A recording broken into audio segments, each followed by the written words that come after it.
Hello, welcome to my channel. Today we are going to read Frosty the Snowman.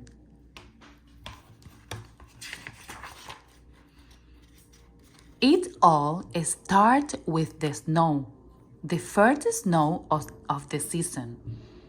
As every child knows, there's a certain magic to the very first snow. And when it falls on the day before Christmas, something wonderful is bound to happen. Children, back to your seat, called the teacher. The snow can't wait. I've hired Professor Hinkle, the magician, to entertain us for our Christmas party. Unfortunately, Professor Hinkle was just about the worst magician in the world. And so I put the eggs into my magic hat, said Professor Hinkle. Abracadabra, and voila! The eggs has turned into a mess. Where is my rabbit? Hocus Pocus, where are you? He didn't know that his rabbit Hocus Pocus was hiding in the hat. The only thing this hat is good for is the trash can, said Professor Hinkle. But the hat didn't stay in the trash for long. That hat, with Hocus Pocus underneath, hopped out the door. That was when the bell rang. The children were free for the whole Christmas holiday. Hey! Look at the snow! Cried the children as they ran outside. They worked together to build the first snowman of the season. Once the children had given him eyes, a nose, and a mouth, it was time to name him. How about Frosty? Asked Karen. Frosty the Snowman. The children danced around Frosty as they sang about his button nose and his eyes made out of coal. Come on, come back here, you, cried Professor Hinkle, chasing Hocus Pocus. Suddenly, a gust of wind blew the hat onto Frosty's head. Happy birthday, said the snowman.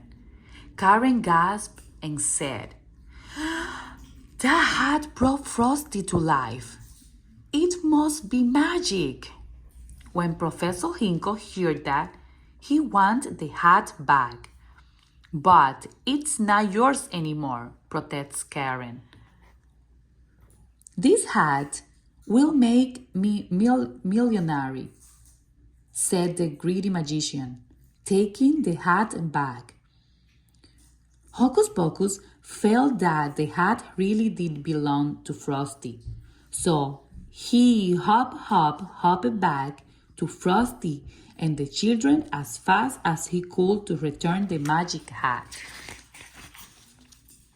Happy birthday, said Frosty, again as soon as the hat was placed on his head. Hey, I said my first words. I'm alive.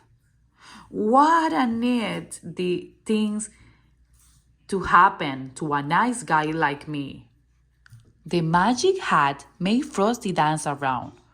The children cheered as Frosty began to laugh and play with them.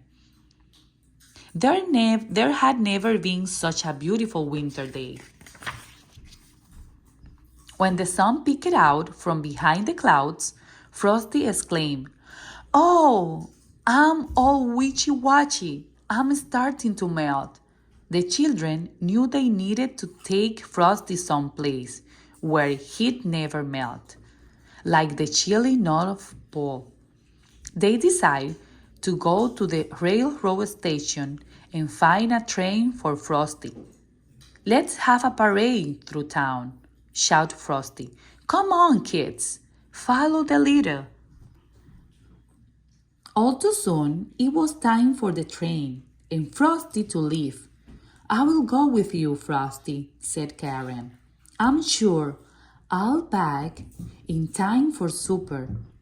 Karen, Frosty, and Hocus Pocus jumped into the refrigerated boxcar on a freight train head north. No one saw Professor Hinkle sneak under the train car and hold on. A refrigerated boxcar is a splendid way to travel. Splendid, that is, if one is a snowman on a furry coated rabbit, but for a little girl like Karen, it was just too cold. So when the freight train made a stop, Frosty got them all out. No one saw Professor Hinkle jump off too. Frosty took Karen and Hocus Pocus to a woody glen, where they found animals decorating the trees and their big celebration. They knew Santa Claus was coming that night. After Hocus Pocus spoke to the animals, they agreed to build a campfire to keep Karen warm. But it didn't take long for Professor Hinkle to catch up with the friends. Get on my shoulders, Karen, cried Frosty. Frosty, since he was made out of snow, was the fastest belly whooper in the world. Soon, he and Karen were sledding down a hill, leaving the greedy Professor Hinkle far behind. At the bottom of the hill was a tiny greenhouse for growing tropical poinsettias for Christmas. It was the perfect place for Karen to stay warm. Frosty, you'll melt in here, warned Karen. I will only stay inside for a minute, Frosty assured her. But that nasty Professor Hinkle caught up with them once again. He looked at the door, trapping the friends inside. That night, Hocus Pocus led Santa Claus to the greenhouse to save Frosty. But by then, poor Frosty had melted completely. Don't cry, Karen, said Santa kindly. Frosty not gone for good. You see, he was made out of Christmas snow. You can bet your boots that when a good jolly December wind kisses it, it'll turn into Christmas snow all over again. Just watch. Santa opened the door, and when the wind whirled in and out, Frosty was back. Santa was about to place the magic hat on Frosty's head when Professor Hinkle shouted, I want the hat, and I want it now. Santa replied, If you touch that hat, you'll never bring you another Christmas present.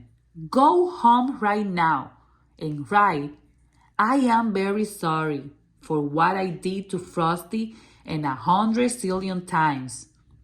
Then maybe, just maybe, you'll find something in your stocking tomorrow morning.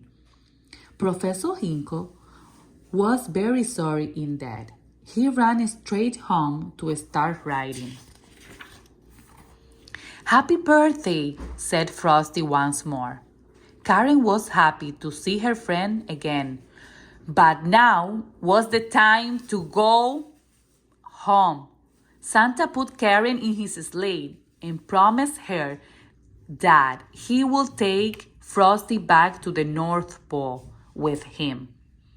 Karen hated to say goodbye to Frosty, but Santa said that Frosty could return every year with the magical Christmas snow. Frosty waved goodbye as he hurried on his way. He shouted a promise to return in following Christmas, and every year he did just that. Merry Christmas. The end. Thank you for watching my channel. If you like this book, subscribe and press the thumbs up.